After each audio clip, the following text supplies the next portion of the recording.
Well, it's often said that the Jeff and Bill show is a Titanic heading for an iceberg. Yes, and unfortunately, I'm the one driving. You're like, you're going to crash. Iceberg, get ahead! Give the wheel to Jeff, for God's sakes, before you ruin this entire ship. Yes. Well, there's an actual real-life Titanic exhibit coming here to the Denver area, and we have a really interesting connection. And I kind of went down a rabbit hole at one point in my life with the whole Baby Doe Tabor, Horace Tabor, Leadville, Molly Brown, all that stuff. And Molly Brown was on the Titanic, survived the sinking of it. And you saw her portrayed in the movie Titanic by, what was her name? Kathy Bates. Kathy Bates. Yep. Did a great job, right? And she was always known as this kind of fun Western, new money type of person, right? So joining us to give us a preview of this Titanic exhibit coming to Colorado is John Zaller. John, thanks so much for joining the Jeff and Bill show. Yes, good morning. Good morning. Thanks for having me on. Oh, give us some insight, our listeners, on what they could experience at this new exhibit coming to the Denver area. Sure. Titanic: An Immersive Voyage is a 20,000 square foot exhibition that takes you back into the Titanic story and tells it in a whole new way. So using all of those elements of storytelling that you mentioned, we're all so familiar with the Titanic. We also have more than 200 artifacts on display here, room recreations that place you in certain parts of the ship at certain times. But we also use immersive technology to place you on the bridge as those ice warnings are coming in the crow's nests, trying to spot the iceberg before it's too late, in the boiler rooms as the iceberg breaches the hull, in a lifeboat as Titanic is taking its final plunge, and finally, using virtual reality, we take you to the wreck site where you can see the wreck of Titanic better than you could see it if you actually dove to it in a submersible. So we want to use that great story of Titanic, that tragic story of Titanic, but tell it to you in new, using the new technology that we've been so good at using over the years. You're listening to John Zaller, executive producer of Titanic: An Immersive Voyage, that is coming to the Denver area. This one is going to be absolutely fantastic because it's if you ever wanted to pretend that you were Leo or Kate, you can actually feel like you're inside of the movie. In fact, Mr. Zaller, I've seen in other cities, you've had the whole part of the ship where you can create "I'm the King of the World" scene. Is that correct? That you've got kind of the bow of the ship where people can take pictures? That's right. So at the front, at the very beginning of the exhibit, we start the story in a little different way. We show you all the popular culture references to Titanic that have been sort of used over the years. So all the books, all the movies, props from the movies, props from different films, but also we have that shot where you're the king of the world. We recreated the bow of the ship with a nice prop of the entire ship behind you. Get right up there and do your own photo op. And it's a really great way to start because it's very lighthearted, this part of the Titanic story, but it's a very serious story. And so in that same area, we say, okay, everybody's fascinated with Titanic. You're fascinated with Titanic, but why is that? What brings you here today? And then throughout the voyage that you go on, you're able to see different parts of the ship, explore the story in a different way, and maybe come to that conclusion near the end where you could say, okay, I have a better understanding of why Titanic is so important to me. That voice is John Zaller. He is the executive producer of Titanic: An Immersive Voyage that is going to be showing at the Exhibition Hub at the Art Center, Denver. That's down at 3800 Elati Street, downtown. So you can grab tickets right now. And again, if you've seen the movies, you've possibly read books, you've talked to friends about it, but this is bringing you inside. This is going to immerse you and make you feel like you are one of the passengers. In fact, I understand, Mr. Zaller, that you start out with even getting a passenger card, someone that was traveling on the Titanic at that time. Can you talk about how that passenger card is the gateway for someone that is listening right now to actually experience Titanic in a new and different way than they have before? That's right. So everybody gets a boarding pass when they first enter the experience. And that's the name of an actual passenger who's on board the ship or a crew member. So we have hundreds of these that we've written out. There's a little bit of the story as well, where you're from, how old you are, what brought you on board the ship. And I say you because as you go through the experience, you really start to say, okay, I'm in third class, so what was third class like on board the ship? I'm in first class, whoa, what was first class like? And it's really fun when you get a couple and one of them's in first class and one of them's in third class. They're elbowing each other throughout the experience. But what really brings it home is in the final gallery, the memorial gallery, you can check the memorial wall to see whether your passenger survived or was lost in the sinking. And that's a really powerful moment for people because it brings home the reality of this tragic event in a way that you wouldn't have expected. Suddenly, all that history, all of that storytelling, all of that technology comes to this very real moment of my passenger lived or died in this tragedy. And you start to think about them and their lives and those that they left behind and what their hopes and dreams were. And it's a very powerful moment of reflection, a very powerful moment to take stock of your own life. John Zaller, executive producer of Titanic and Immersive Voyage, that is at the exhibition hub at the Art Center Denver right now. I thought that whole boarding pass was a really unique idea because, again, Jeff and I both have 4 kids, and the idea of taking our kids there and all of them getting a boarding pass, and of course, at the end, the kids are going to tease each other about who survived and who didn't, but it's going to be a touchstone. It's going to be something that is memorable because you have taken the journey along with the person on your boarding pass as you navigate through the story of Titanic, and you're experiencing it as if they would because, you do see the grand dining room. You guys have recreated the grand staircase. You see some of the wonderful parties that are going on, and then tragedy strikes, and you have done a wonderful, and again, it's immersive when these things are like VR without the VR headsets. It's ginormous screens and wonderful sets, and even recreating an actual lifeboat, the right size, right dimensions of what would be on the Titanic. So you do walk through the steps of the passengers that are there, and you're sharing the journey with the person on your boarding pass, and then at the end, you decide and you see,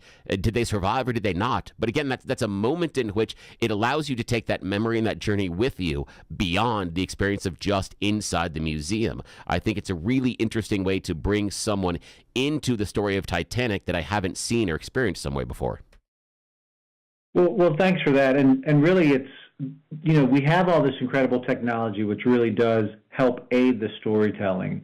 But the story itself is so powerful. When you think about it, something as low tech as this boarding pass, and also at the end of the experience in that memorial room, we actually ask guests to write out on a Marconigram a message to their passenger, to that passenger that they were traveling with. And they leave those Marconigrams up on the wall as we leave the exhibit, and you read the most touching and powerful messages from people who 90 minutes before had just stepped on board the Titanic, but had gone through this entire journey and now have this new perspective, and this new perspective sometimes on their own lives and their loved ones and those around them. So it's a great experience both from just an entertainment standpoint, but also for education and that ability to reflect where you are in your own life. Another thing that's really amazing in this story is people often say, what would I have done had I been on the boat deck? Had I been given the choice to get into a lifeboat or let a family go into the lifeboat ahead of me? How would I have reacted in those final moments? We do, for example, have some sheet music from the band leader, Wallace Hartley, that was recovered from his body. And Wallace Hartley famously played as the ship was going down. He was one of the original heroes of Titanic, and he's someone that we feature in the exhibition. But there's so many stories like that throughout the experience that you can uncover as you go through it. Now, it's John Zaller, executive producer of Titanic and Immersive Voyage, going on at the exhibition hub at Art Center Denver. That's 3800 Elati Street. You can grab tickets online. Just search for Titanic, an Immersive Experience, and then choose the Denver location. Best way to reserve your trip on this ship. Now, Mr. Zaller, everybody's journey with Titanic starts somewhere. For you to get involved as being the executive producer of Titanic, where did your journey with the boat start? Why create this experience? What was the idea? What was the germ of thought? So I've been involved in creating Titanic exhibits for 25 years, and I've done hundreds of openings of Titanic exhibitions and created dozens of Titanic experiences. When this new opportunity came to me, I put together a collection of 3 collectors who have collectively we've got about 2,000 collection. And I wanted to tell the story in a different way than I had done before. And the goal really was to connect you emotionally to the story like never before. And for me, what it started with was the question, what were Titanic's final words? And that's something that really hasn't been asked. There hasn't been a lot of thought around the Titanic's wireless messages that she was sending out of those final moments. So we went back and studied that transcript of Titanic's wireless messages. And using that, we created this immersive experience, which is about 12 minutes long. You're sitting in a lifeboat that's, as you mentioned, the full size of the ship, of the lifeboats, a full-size replica of the lifeboats. And you're watching Titanic go down by the head as her wireless messages appear on screen. You hear them over the audio, but then you see them transliterated on screen with the other messages that were coming in from other ships in the area. And that's the genesis of the entire creation of Titanic and Immersive Voyage.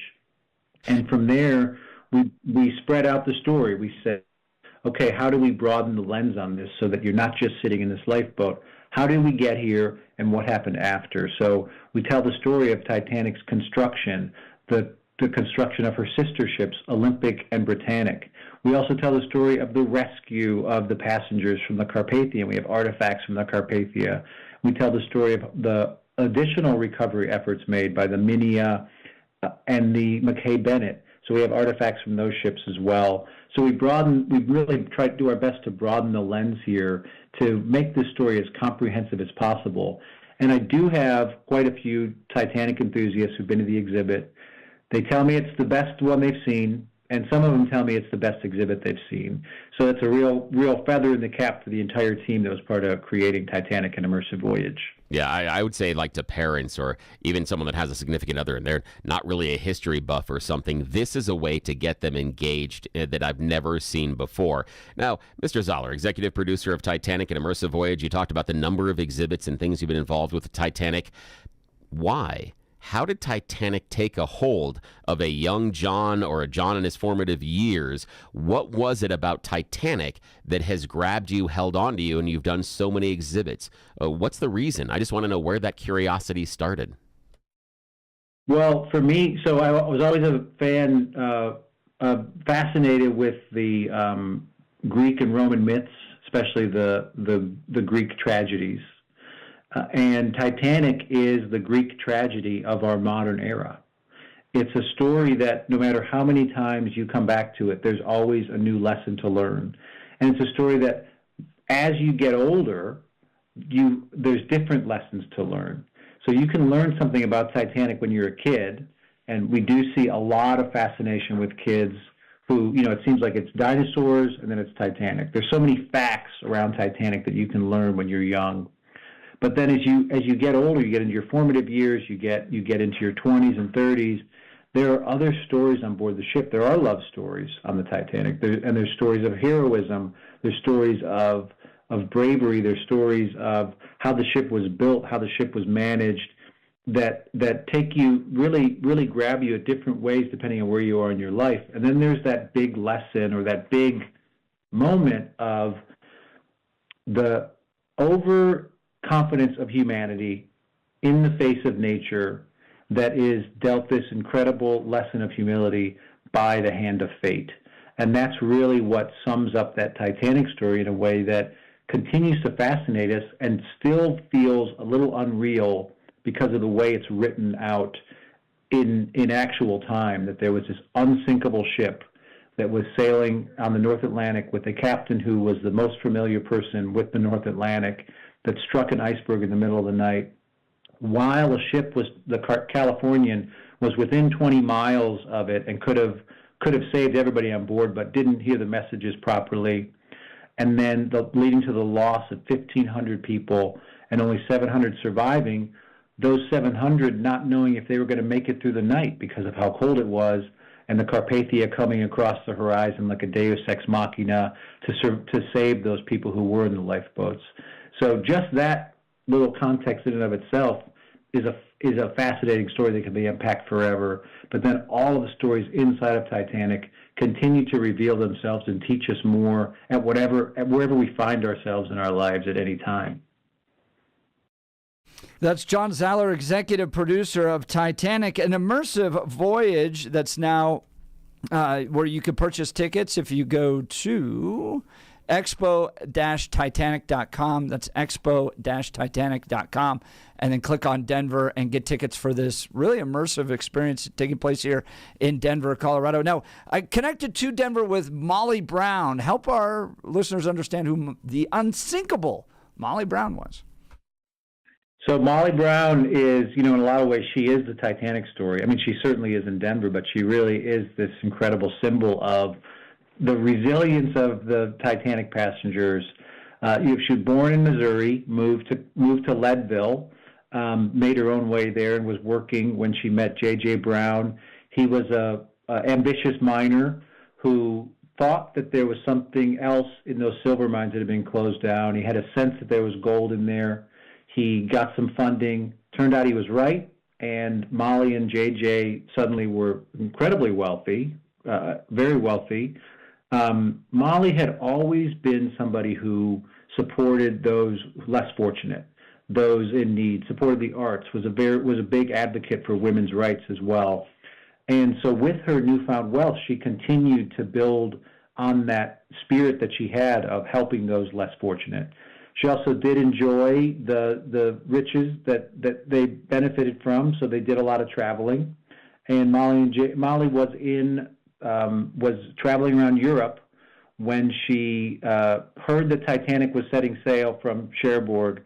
She changed her plans to travel on Titanic back to the U.S. and while on board the ship, enjoyed all the luxuries that were affordable to those in first class, and those were many. Titanic was really considered to be better than the finest hotels in Europe in terms of first class lodging and amenities and offerings. But on that night, April 14th, 1912, which we celebrated and honored just a few days ago, Molly Brown got in a lifeboat and was really the person who kept the spirits up on board the lifeboat that night in her lifeboat. She was making sure that everybody was rowing at different times to stay warm. She actually at one point insisted that they go back to rescue some passengers that were in the water. That she was overruled because everybody was terrified that those in the water would end up swamping the lifeboat if it came in anywhere near them. And following that, after the recovery onto Carpathia, by the time that the Carpathia, 3 days later, got to New York, Molly had already raised $10,000 for a Titanic Victims Fund. And that fund continued to grow. But that again was her efforts to help those who were less fortunate, because there were hundreds of people on board that ship who were newly widowed, who were traveling with their husbands or their sons or their families to come to the United States with basically nothing but the hope that their family would be able to create some income for them to then make it in America. Now they have nothing. And we do in the exhibit feature a deck chair from the Carpathia, which is a very powerful moment when you see that widow's chair, as we call it, that so many widows would have sat in. But Molly then went on to great fame. There was a Broadway show made about her. She became known as the unsinkable Molly Brown, and she used that fame to further her other causes for women's rights, the women's right to vote, helping those less fortunate. And that's something that she continued with for her whole life. And she donated to many causes, including helping to build the Immaculate Conception Cathedral in downtown Denver. That's John Zaller, the executive producer of Titanic and Immersive Voyage. Final question for you this morning, Mr. Zaller.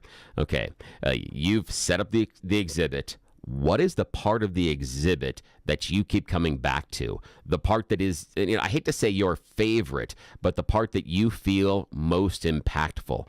I want to know, when our audience is walking through Titanic and Immersive Voyage, what is the part that resonates the most with you? What do you keep coming back to? Well, aside from all of it, I would say that for me, the most powerful moment is sitting in that lifeboat in the immersive room, listening to Titanic's wireless messages go out, and knowing that there's nothing you can do to stop what's about to happen. And that, for me, is a very powerful moment where you're as close to those passengers as you ever can be. That boarding pass you're holding in your hand, you're as close to that passenger as you ever can be, because they experienced something very similar on that night of April 14th, 1912.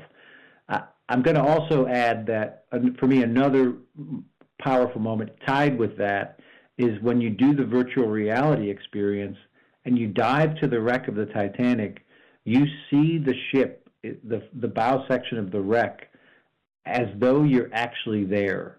And that is so powerful, because the Titanic sits at the bottom of the ocean 2.5 miles beneath the surface in completely inhospitable conditions, that you could never stand there on an open ocean platform and look out over the wreck site.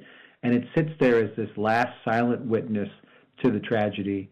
And the treatment of that exploration of the bow section of the ship and then entering the ship through the magic of virtual reality is done so well that it brings me to tears almost every time I do it. So it's just such a powerful moment. And I think it's just such a connection to the ship in both of those moments. It's sinking by the head and then being able to visit the wreck site. Those are the two big takeaways for me. Well, and you don't have to pay a billionaire with his Game Boy game stick controller to take you down to the bottom of the Titanic, because we all know how that turned out. That's John Zaller, executive producer of Titanic and Immersive Voyage.